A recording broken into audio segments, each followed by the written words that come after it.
Fibonacci retracement adalah metode analisis teknik untuk mengidentifikasi rentan pergerakan harga, pembalikan harga terhadap tren pergerakan sebelumnya. Kalau Dilan bilang PR-ku merindukanmu lebih kuat dari matematika, hal itu mungkin gak jauh berbeda nih sama Fibonacci retracement. Karena banyak yang bilang Fibonacci retracement lebih sulit dari belajar matematika. Tapi sebenarnya tuh apa sih Fibonacci retracement? Terus kenapa Fibonacci retracement itu bisa terbilang sulit? Fibonacci retracement merupakan metode analisis teknik atau indikator yang kerap digunakan oleh trader. Fibonacci retracement juga punya banyak fungsi, di antaranya memperkirakan pergerakan harga aset ke depannya, menentukan level support dan resisten, membantu menentukan kapan trader harus membeli atau menjual posisi, menentukan titik stop loss, dan yang terakhir, menentukan target optimal ketika mengambil profit atau keuntungan. Seperti yang tadi aku mention tentang Fibonacci retracement yang katanya sulit, untuk lebih mengenal tentang Fibonacci retracement nih agar menghasilkan profit yang lancar, yuk langsung aja kita ngobrol sama kakak-kakak dari komunitas kripto. Karena kalau pepatah bilang tak kenal maka tak sayang, kalau di sini tak kenal maka tak cuan. Nah, tapi sebelumnya nih tadi aku belum nyapa teman-teman Indodax. Halo teman-teman Indodax, Happy New Year, selamat datang di Indodax Academy Podcast. Tahun baru berarti resolusi baru, semangat baru. Terus kalau dari kalian apa lagi nih yang baru? Di awal tahun 2023 ini, Indodax selalu hadir dengan memberikan hal spesial buat kalian. Masih bersama aku Faye Senia yang selalu setia membuat hari-hari kalian lebih berwarna dan aset masa depan kalian lebih cuan. Kalau kalian nih sering nonton Indodax Academy Podcast, pasti kalian tahu kalau aku nggak akan sendirian. Bener banget, ada Crypto Boy dari community spesialisnya Indodax, Yoga. Hai Yoga. Hai Faye. Nah, yang udah kalian tunggu-tunggu, ada juga founder dari community, yaitu dari Community Trust Vesting, ada Kariduan. Halo Kariduan. Hai Kak Faye. Apa kabar nih dua-duanya nih? Selalu baik Faye. Oke. Baik. Nah, kalau misalkan tahun baru kan artinya kan kita punya resolusi baru ya. Pasti punya hal-hal yang ingin baik ke depannya itu seperti apa gitu kan. Yes. Nah, kalau dari Kak Yoga dan Kariduan sendiri nih, punya resolusi nggak sih untuk aset kripto kalian nih di tahun 2023 ini? Dari Kak Yoga dulu mungkin boleh. Resolusi 2023 ya kita tetap berbagi edukasi maupun dari materi ataupun investasi dan keuangan lainnya. Dan harapannya pun saya sendiri pengen menjadi full time trader biar lebih banyak waktu di rumah dan bisa mendapatkan profit yang maksimal. Kalau dari Kariduan? Kalau dari aku pribadi, aku sebagai founder dari Travesting selalu ingin mengedukasikan para trader-trader atau pemula-pemula trader yang baru ingin mengenal atau ingin join di dunia kripto atau di dunia saham untuk berbagi edukasi dan biar yang lain tuh tidak fail dan tidak gagal seperti yang sudah kita lakukan sebelumnya. Dan kita ingin para trader itu mereka sukses melalui technical ataupun fundamental. Seperti itu sih. Oke. Tadi kan kalau itu resolusi untuk apa ya? Untuk edukasi tentang kriptonya gitu ya. Tapi kalau resolusi untuk aset kriptonya sendiri nih, itu ada nggak sih Kak Yoga atau Kariduan? Mungkin Kariduan dulu boleh. Oh, untuk aset kripto ya itu ada. Jadi kita memang harus lebih disiplin dengan trading sistemnya supaya lebih profitable di tahun ini dan sama-sama bersama sama tim yang lain kita profit juga. Kalau Kak Yoga?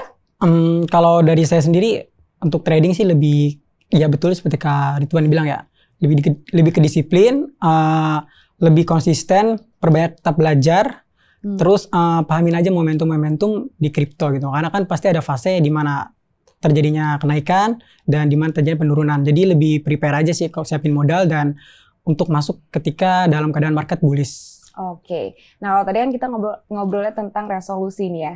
Nah, sekarang aku pengen ngobrol tentang Travesting sendiri. Ini lebih berfokusnya nih ke fundamental kah atau edukasi yang seperti apa sih tentang kripto Kak? Untuk Travesting sendiri itu berasal dari kata trading dan investing, di mana pada saat itu kita saya dan teman-teman saya ingin coba berbagi dengan para trader atau para pemula yang ingin belajar dan mencari tahu bagaimana sih untuk join atau terjun di market sendiri. Karena saya pribadi awalnya dulu untuk terjun pertama di market saham atau market kripto itu bingungan karena belum ada tempat yang benar-benar bisa menyalurkan ilmu yang benar-benar semua 100% real ilmunya gitu loh.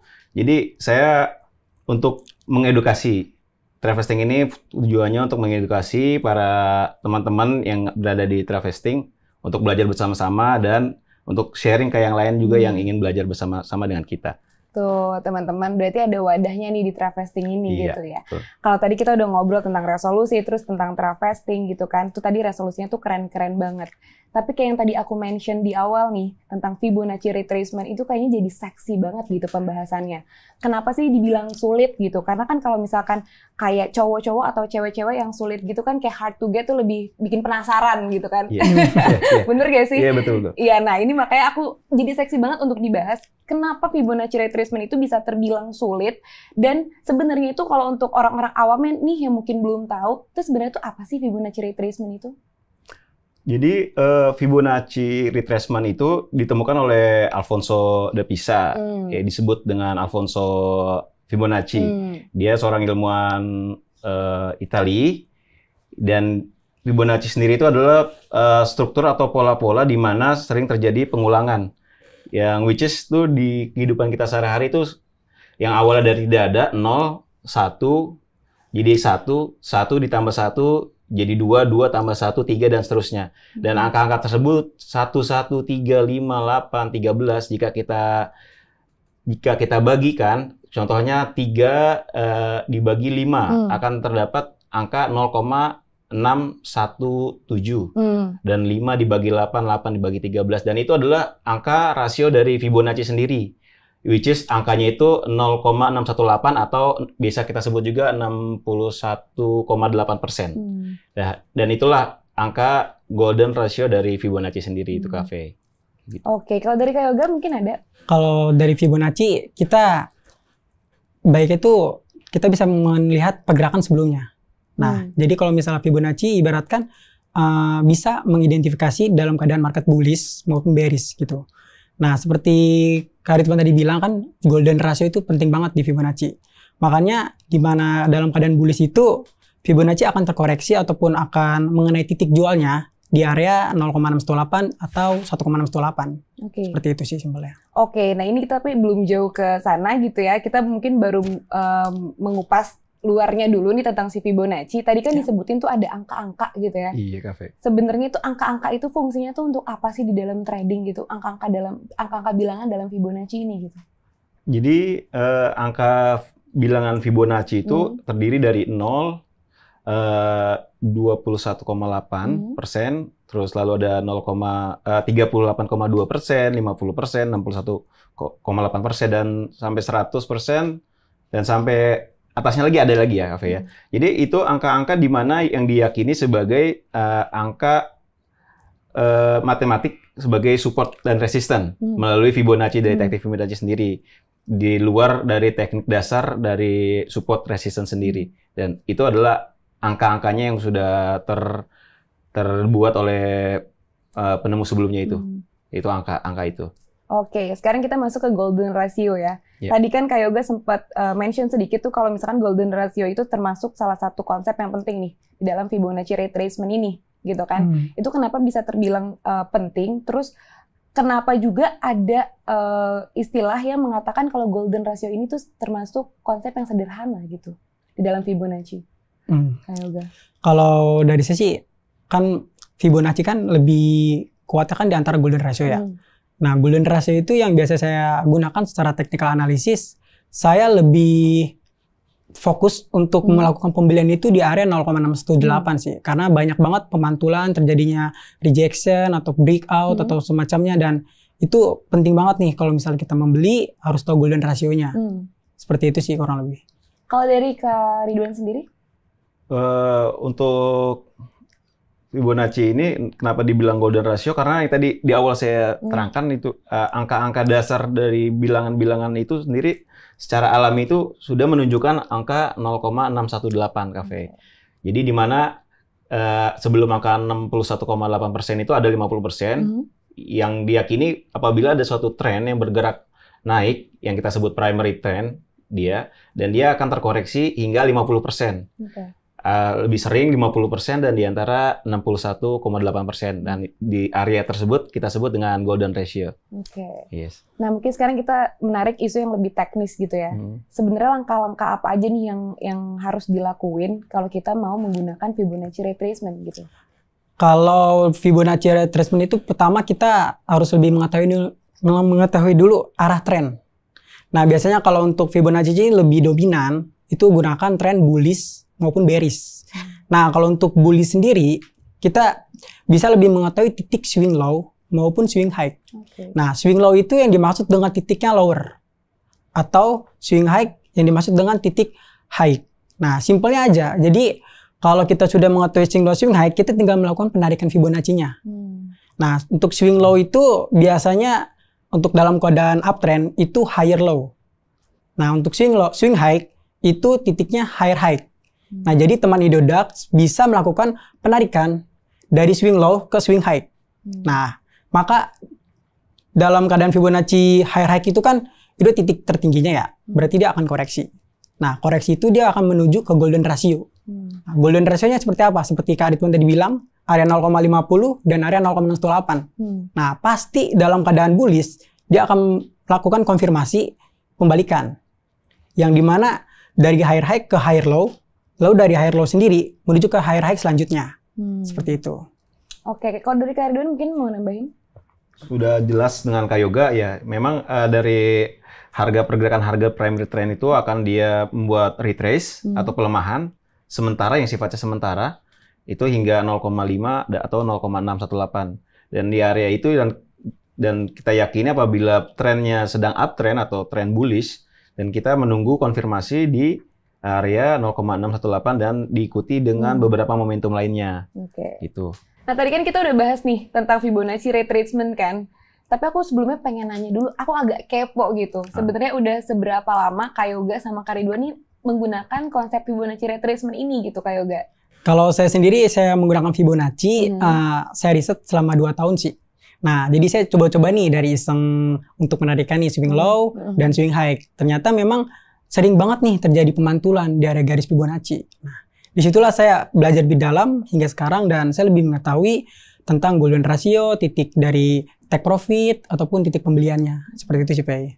Berarti dari selama Kak Yoga trading itu nggak cuma Fibonacci aja dong yang dicoba? Iya, tentu. Jadi dari Fibonacci juga saya belajar dari support resisten, terus MA sendiri, dan saya kombinasikan, Faye. Saya kombinasikan, lalu adanya titik konfirmasi antara Fibonacci dan support resisten. Nah, dari situ saya melakukan pembelian sih, Faye. Nah, perbandingannya tuh gimana tuh Kak Yoga? Menggunakan Fibonacci dan konsep-konsep yang lain. Apakah Fibonacci lebih sering take profitnya atau gimana? Kalau untuk seringnya sih saya malah tetap pakai Fibonacci sih, lebih dominan sih. Karena dari Fibonacci itu kita balik lagi ke golden ratio sih tujuannya. Jadi kalau misalnya kita udah tahu golden ratio, udah tahu titik area support, udah titik EMA 200 ataupun EMA 100, itu udah kuat banget, Faye. Nah, kuat banget untuk melakukan pembelian itu bisa di area tersebut, Faye. Nah, makanya saya riset ternyata final gitu kan.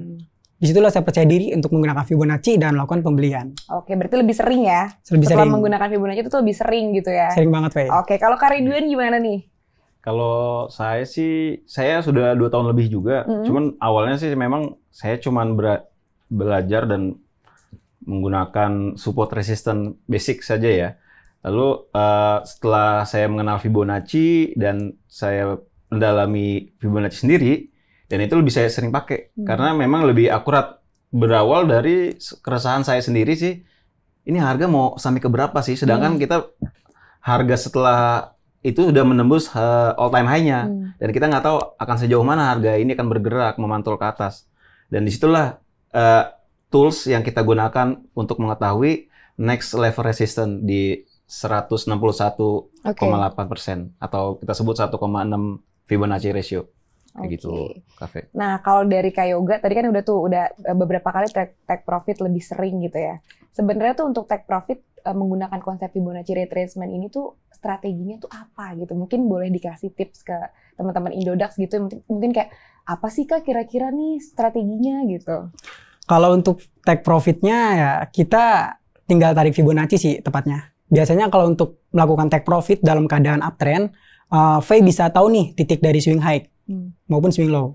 Karena Fibonacci ini lebih banget difokuskan untuk swing high maupun swing low. Nah, jadi bisa tarik dari swing high ke swing low. Nah, maka ada bilangan Fibonacci yaitu angka 1,618. Nah, biasanya dari titik 1,618 itu untuk menentukan penjualan kita, Faye. Nah, disitulah sih simpelnya sih. Dari 1,8 kita lakukan penjualan. Dan 1,8 itu udah titik terjualnya dan overbought banget gitu kan. Jadi ya trader ataupun investor wajib banget menjual di area tersebut sih. Seperti itu. Kalau tadi kan strategi umumnya tuh. Kalau strategi apa tersiratnya gitu ada nggak sih yang cuma Kariduan doang nih yang tahu, mungkin mau di-share ke teman-teman?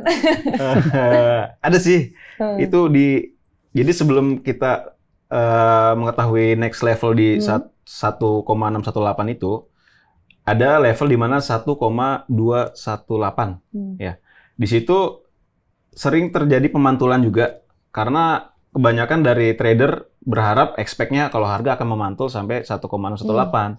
Ternyata harga memantul di 1,218. Dan rasio si 1,218 itu saya anggap sebagai rasio dari false break. False break, which is itu artinya false break artinya yang break tapi gagal sebenarnya dia. Jadi apabila sudah menyentuh 1,128 lalu kita temui candle reversal, di situ kita harus waspada kalau harga ternyata nggak akan sanggup untuk mencapai rasio di 1,618. Jadi setelah kita mengetahui adanya candle reversal di area Fibo 1,218 tersebut, itu saya sarankan untuk langsung close tradingnya pada saat itu. Seperti itu sih. Itu yang insight yang memang mungkin jarang diketahui gitu ya? Karena saya juga saya riset saya sendiri dan jarang dari YouTube lain yang mengetahui sebenarnya ini kunci rahasia dari false break di Fibonacci. Tapi recommended nggak nih buat teman-teman coba, Kak? Bisa kalian cek dari chart di TradingView atau yang menggunakan marketplace lain, kalian bisa cek. Jika kalian sudah mengetahui area swing high dan swing low-nya, lalu kalian tarik, lalu terus kalian menemukan pantulan harga di Fibo 1,218 itu tidak kuat sampai 1,618. Di situ lebih sering terjadi.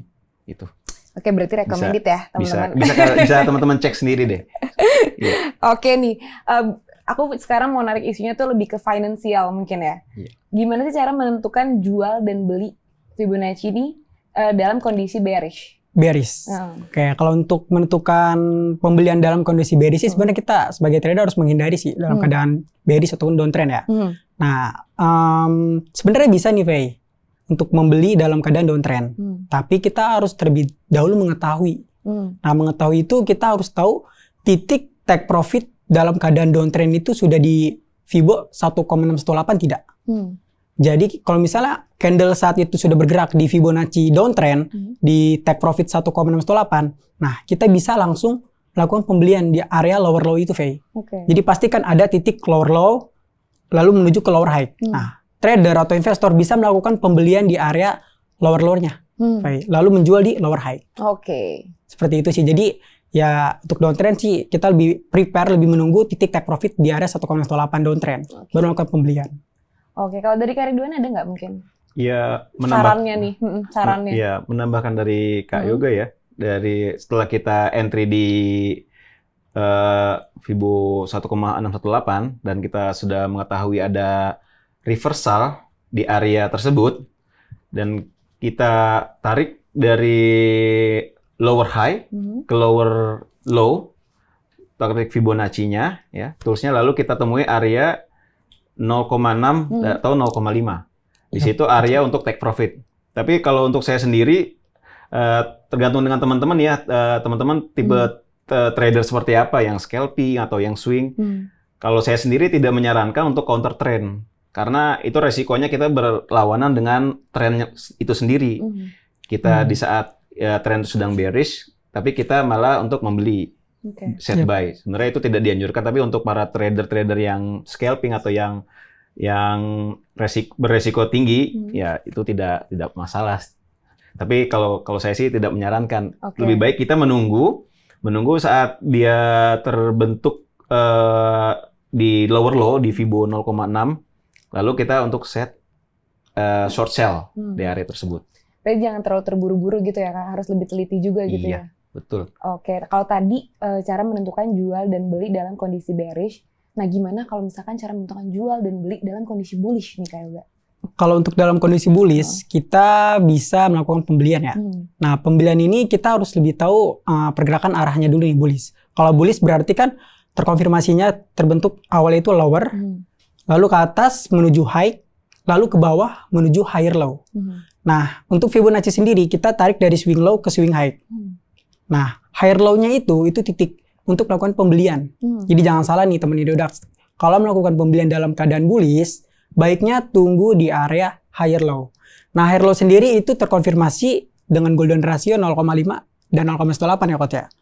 Nah, itulah untuk melakukan pembelian lebih baiknya. Mungkin Kak Ridwan bisa menjelaskan tentang take profit kali jual.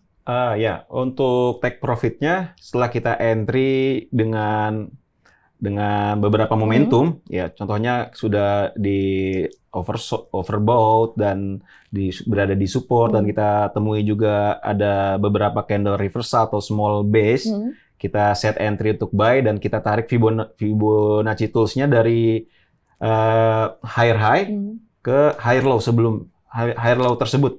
Lalu kita temui Fibo area di 1,2 atau 1,618. Iya, tapi itu dari higher high selanjutnya ya, Coach ya? Untuk menentukan higher high selanjutnya. Tapi itu tergantung dengan dengan market itu sendiri. Kadang memang marketnya sedang positif banget, itu bisa dia menembus Fibo area 2,618. Jadi melewati dari target minimum kita di 1,2 atau target TP kedua itu 1,6, di target tertingginya ada di 2,618. Seperti itu. Berarti kalau menentukan beli tadi di titik higher low. Higher low, betul.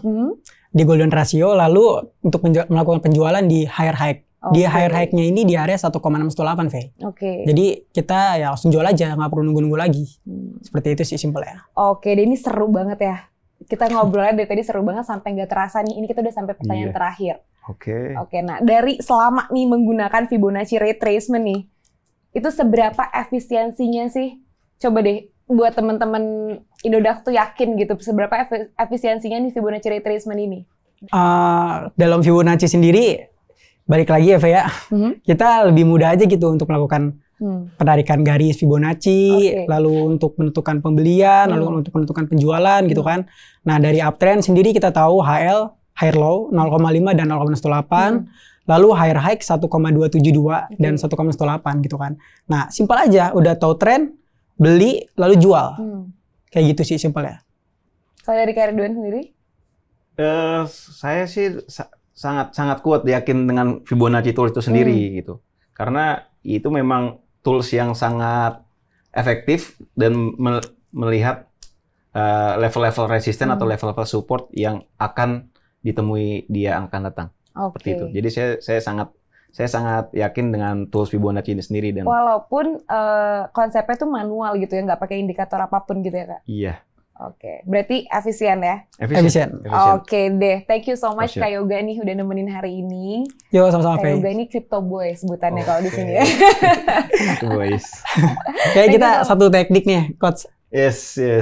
Dalam Fibonacci, karena memang gitu. kita saling diskusi bareng-bareng nih tentang pemahaman Fibonacci, ngeriset bareng gitu, dan akhirnya kita bisa diskusi sama untuk melakukan analisis gitu, Pak. Dengar-dengar kita Fibogan ya, Fibogan analisis. Asik. Thank you juga untuk Kak Ridwan untuk udah menyempatkan waktu untuk datang ke sini. For coming here, thank you so much. Gimana teman-teman Indodax, seru banget kan awal tahun nontonnya podcastnya Indodax Academy. bisa dapat edukasi, terus bisa dapat entertain juga, hiburan juga gitu kan. Nah, untuk teman-teman yang mau tahu lebih jauh lagi tentang edukasi kripto, bisa langsung ke YouTube-nya Indodax Academy. Jangan lupa di subscribe dan ditonton tuh semua konten-kontennya. Oke deh, untuk Travesting semoga kita bisa berkolaborasi lewat event-event lain gitu ya. Thank Di you, community Indodax, kita semoga kita punya event-event yang keren-keren nantinya. Yes. Gitu deh. Oke, thank you so much. Faisenia sign out. Yoga sign out. Ridwan sign out. And bye. Bye.